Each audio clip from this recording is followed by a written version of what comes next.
50 से 100 पे ले गए। जब 100 पे ले गए तो कुछ अलग सा ही मज़ा आने लग गया, क्योंकि इसके अंदर ना सेल ठीक ठाक होने लगी। यूट्यूब से सारी चीज़ की जानकारी नहीं मिलती। यूट्यूब पे जितने भी लोग बताते हैं मोटी मोटी जानकारी मिल जाती है। लॉस भी हो रहा था, बारिश में कैंचुए बह गए तो क्या क्या तरीके इसमें इम्प्लीमेंट किए जा सकते हैं जिससे कम से कम लॉस हो। रिपीट कस्टमर तभी होता है जब वो बार बार उसके अंदर डालता है और उसका अच्छा रिजल्ट आता है, तभी आता है।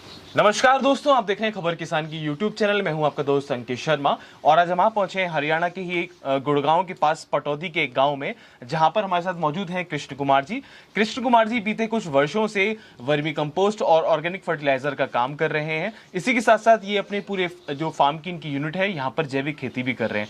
तो आज कृष्ण कुमार जी से जानेंगे कैसे उन्होंने इस सफर की शुरुआत करी और क्या क्या चीजें वो अपने इस फार्म पर कर रहे हैं। तो बहुत बहुत स्वागत है आपका। जी नमस्ते। ये जो पूरी इस सफर की शुरुआत हुई, लगभग कितने वर्ष हो गए आपको इस फील्ड में? सर मेरे को लगभग 5 साल हो गए हैं काम करते हुए, और 2 साल से हमने काम बहुत छोटे लेवल पे किया। उसके बाद मैंने बढ़ाया इसको और अपने खेतों में ले आए, और लगभग 3 सालों से अब बड़े स्केल पे कर रहे हैं और बढ़ाते ही जा रहे हैं। अभी मान के चले तो आज हमारे पास 5 यूनिट है। 7 से 8 एकड़ में हम काम कर रहे हैं। यहाँ पे हमारे पास 3 एकड़ है। तो क्या रहता है, मतलब लगभग शुरुआत कितने बेड से करी थी और आज कितने बेड हैं आपके पास में? सर स्टार्टिंग हमने 2 बेड से ही की थी। सिर्फ ट्रायल के लिए और घर के लिए। मैंने कोई सेल का कोई पर्पज़ नहीं था, अपने घर के लिए, क्योंकि जैविक खेती के लिए मेरे अंदर से कुछ स्टार्टिंग से ही ऐसा आ रहा था, करेंगे तो जैविक करेंगे। धीरे धीरे कन्वर्ट करने की कोशिश की। स्टार्टिंग में 2 बेड लगाए और घर पे ही लगाए, जहाँ पे हमारे भैंस गाय का काम रहती है वहाँ पे, उसी जगह पे लगाए थे। उसके बाद हमने क्या किया कि उसको बढ़ाते गए, 10 बेड तक पहुँच गया।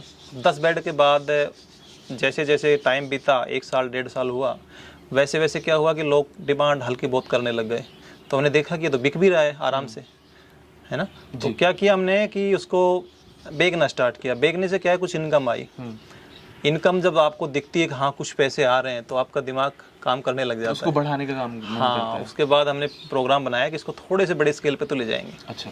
तो हमने स्टार्टिंग में इसी खेत में, अपना ही खेत है जी, इस खेत में लगभग हमने 50 बेड के करीब से स्टार्ट की। 50 से 100 पे ले गए। जब 100 पे ले गए तो कुछ अलग सा ही मज़ा आने लग गया, क्योंकि इसके अंदर ना सेल ठीक ठाक होने लग गई। अच्छा, मार्केट में डिमांड अच्छी थी। हाँ, उस समय इतना क्रेज तो नहीं था, लेकिन थोड़ा सा लोगों को ये था कि हाँ ये नया चीज़ क्या बना रहा है। अच्छा, इसलिए वो पकड़ पा रहे थे। तो आपने कहीं इसकी ट्रेनिंग ली थी या ट्रेनिंग यूट्यूब वगैरह से देख के? सर यूट्यूब से सारी चीज़ की जानकारी नहीं मिलती। यूट्यूब पे जितने भी लोग बताते हैं मोटी मोटी जानकारी मिल जाती है।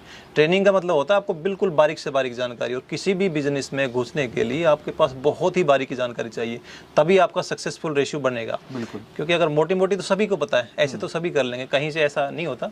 दूसरी बात, जब हम 100 बेड से थोड़ा सा ऊपर बढ़े तो मार्केट के अंदर क्या है कि बहुत ज़्यादा चैलेंज भी आते हैं आपको। स्टार्टिंग में परेशानियां भी आती हैं, सेल करते समय परेशानी आती है। हमने क्या किया कि स्टार्टिंग के अंदर सिटी में भी अपना कस्टमर बेस बनाने की कोशिश की, और गांव में भी। गांव के अंदर तो क्या है, किसान लोग, बागवानी वाले, और जो छोटी पौधे जैसे गोभी और मिर्ची इस टाइप की, जैसे अपनी सब्जियों की जो पौधे होते हैं, उसके लिए लोग वर्मी कंपोस्ट का यूज़ करने लगे। फिर हमने पॉली हाउस में बनाया। उसके बाद हमने नर्सरी पे संपर्क किया, फिर अपनी पैकिंग बनवाई। ऐसे कारवा बढ़ता गया धीरे धीरे करके। अच्छा। और आज लगभग 1000+ बेड के ऊपर हम पहुंच गए हैं, और ठीक काम चल रहा है, बहुत ही बढ़िया। अच्छा, एक चीज़ मैं और जानना चाहूँगा कि जब हम वर्मी कंपोस्ट का काम करते हैं, जैसे आपने शुरुआत करी 5-10 बेड से आपने स्टार्ट करी, तो किन किन परेशानियों का आपने सामना किया? जैसे मार्केटिंग तो एक अलग चीज़ हो गई, उसके अलावा जब डेली रूटीन में होते हैं, केंचुए की देखभाल करते हैं, तो किन किन तरीके की समस्याओं का समाधान होता है? क्या गोबर में कभी परेशानी हो जाती है, या धूप छाँव को लेकर ऐसी क्या नेचुरल जो दिक्कतें होती हैं, वो क्या क्या चीज़ें होती हैं? सर देखिए, जब आपको जानकारी प्रॉपर नहीं होती ना, क्योंकि मेन जानकारी तब आती है जब आप खुद का एक्सपीरियंस हो जाता है। उससे पहले तो आपने जानकारी गेन करी है खाली। हुआ क्या कि गोबर के अंदर भी शुरू में स्टार्टिंग में प्रॉब्लम आई, और कैंचुए को मेंटेन करने में, क्योंकि यहाँ पे ना 3-4 प्रकार के ऋतु हैं। अच्छा। गर्मी भी आती है, सर्दी भी आती है, बारिश भी होती है, और सारी चीज़ खूब ज़्यादा होती है, ऐसा नहीं थोड़ी बहुत। सर्दियों के अंदर भी कैंचुए के मरने के डर होते हैं, गर्मियों में भी होते हैं, और बारिश के अंदर कैंचुए निकलने के डर होते हैं। तो ये फेस हमने स्टार्टिंग में फेस किया कि बहुत ज़्यादा लॉस भी हो रहा था, बारिश में कैंचुए बह गए तो क्या क्या तरीके इसमें इम्प्लीमेंट किए जा सकते हैं जिससे कम से कम लॉस हो, वो सारे तरीके हमने आजमाए। और ये चीज़ें ख़त्म होने वाली नहीं है, ये रोज़ हम एक्सपेरिमेंट करते हैं, कुछ ना कुछ नया हम रोज़ पता करते हैं किस तरह से हम कम से कम नुकसान, क्योंकि ये चीज़ हम खाली अपने लिए नहीं कर रहे हैं, हमारे साथ जितने किसान जुड़े हुए हैं उनको भी बताना होता है कि आप इस प्रकार कीजिए और सबसे सस्ता कीजिए, कोशिश हमारी सबसे सस्ते की रहती है। तो लगभग कितने दिन के अंदर ये खाद तैयार हो जाती है, वर्मी कंपोस्ट जिसको हम बोलते हैं? खाद का सर एक के जो चक्र है वो लगभग 3 महीने में पूरा होता है। 3 महीने 90 दिन के आसपास। वो इसलिए कुछ लोग बोलते हैं 60 दिन 70 दिन। देखिए यहाँ पे ऋतु सेम नहीं रहती, गर्मी ज़्यादा पड़ जाती है, बारिश ज़्यादा हो गई, उस वजह से ना ये लगभग 4 ही अपने साइकिल कंप्लीट होते हैं साल में। बारिश में ऑफ सीजन होता है, सर्दियों में स्लो हो जाता है। अच्छा, तो लगभग 4, कोशिश ज़्यादा करेंगे तो 5 नहीं तो 4 ही होते हैं। गुणवत्ता की बात करी जाए तो वर्मी कंपोस्ट और अगर हम इसका वो करें, कंपैरिजन करें, तो डीएपी यूरिया से कितनी गुना बेहतर है और कैसे प्रोडक्शन मिलता है किसान भाइयों को? देखिए डीएपी चीज़ ही अलग हो गई। मैंने बताया आपको, अभी हमारी बात हो रही थी, डीएपी की जगह प्रोम यूज होता है। डीएपी के अंदर जो फास्फोरस की मात्रा होती है उसको कंप्लीट करने के लिए प्रोम नाम का बनाया जाता है। वो भी हम कई तरीक़ों से बना सकते हैं, उसके लिए रॉक फास्फेट का यूज़ होता है। वो चीज़ अलग हो गई। वर्मी कंपोस्ट पूर्ति करता है यूरिया की। अच्छा जी, और लगभग वही तत्व इसमें पाए जाते हैं। और कॉस्ट की बात करें तो कॉस्ट में कितना डिफरेंस आता है? आप कितने का मार्केट में आज की डेट में अगर आसानी से कितने रुपए किलो मिल रहा है, और यूरिया का अगर कंपैरिजन करें तो कितना किसान को इसमें अंतर पता चलता है? थोड़ा फ़र्क तो है अभी। अगर किसान इसको खुद बनाने लग जाए, हर किसान, तो ये सबसे सस्ता है।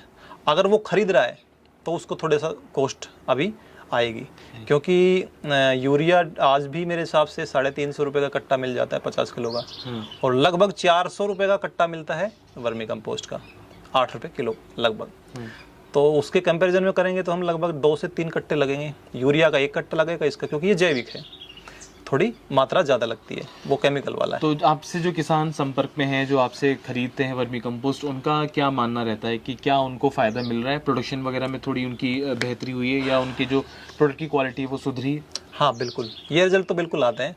और रिपीट कस्टमर तभी होता है जब वो बार बार उसके अंदर डालता है और उसका अच्छा रिजल्ट आता है, तभी आता है, नहीं तो कोई नहीं आता वापसी।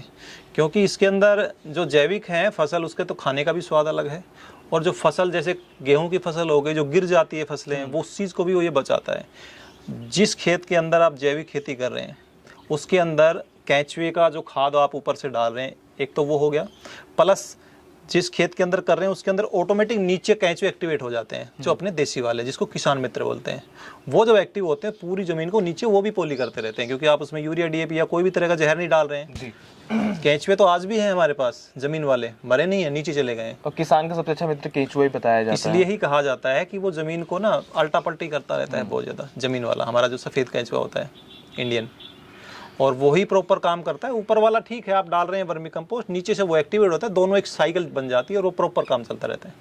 तो देश के युवाओं को क्या संदेश देना चाहेंगे? अगर आपकी इस वीडियो को देख के, आपकी इस कहानी को देख के अगर लोग प्रेरित हों, तो वो कैसे शुरुआत करें? अगर वर्मी कंपोस्ट का प्लांट, अगर इसको एज अ बिजनेस के तौर पर ले जाना चाहते हैं, तो वो कैसे शुरुआत करें? मैं तो ये कहता हूँ कि जी सर, 0 से ही स्टार्ट कीजिए आप। ऐसा नहीं है कि आपने वीडियो देख ली, बहुत ज़्यादा उत्साहित हो गए और मैं सोच लिया कि मैं तो 500-600 बेड एक साथ लगाऊंगा, 2 एकड़ में लगाऊंगा। क्योंकि मेन चीज़ इसमें ना एक्सपीरियंस। आप छोटे से स्टार्ट करेंगे, साथ साथ आपको टाइम मिलता है। जैसे आपने अगर 20-30 बेड स्टार्ट किए, अब 2-2.5 महीने का टाइम मिलेगा, तब आप मार्केटिंग कीजिए, वो भी ज़रूरी है। एक हाथ मार्केटिंग में रखिए, एक हाथ वर्मी कंपोस्ट बनाने में रखिए, क्योंकि अगर आपने ये बना लिया, बिका नहीं तो भी समस्या है। तो मार्केटिंग का मेन खेल है। बहुत सारे प्रोडक्ट हर कंपनियां भी बनाती है, नॉर्मल किसान भी बनाता है, बना के बेचना ही सबसे बड़ी उसके अंदर टैलेंट होना चाहिए जी। और अच्छा बनाएंगे तो बिकेगा बिल्कुल। और आपने क्वालिटी अच्छी नहीं रखी तो समस्या आएगी, क्योंकि क्वालिटी वर्मी कंपोस्ट के अंदर आज भी हर आदमी मेंटेन नहीं कर पा रहा। बहुत सारी यूनिट कबाड़ भी बेच रही है और बहुत सारी यूनिट अच्छा बेच रही है। उसको थोड़ा सा चैलेंज ये आ रहा है कि मार्केट में रेट उसको कंपटीशन में मिलता है, क्योंकि जो नकली बनाने वाले हैं ना, जो वर्मी कंपोस्ट ना बना के नॉर्मल कंपोस्ट या कुछ भी खाद बेच रहे हैं, कूड़ा बना के या फिर मिट्टी मिला के बेच रहे हैं, वो 4 से 5 रुपए भी कर देते हैं। लेकिन हमारे सामने चैलेंज ये है कि हमारा गोबर भी अच्छा आ रहा है, लेबर भी पूरी लग रही है, पूरा वर्मी कंपोस्ट बना रहे हैं, हमारा कम से कम 8 रुपए बिके तब तो बात बने ना।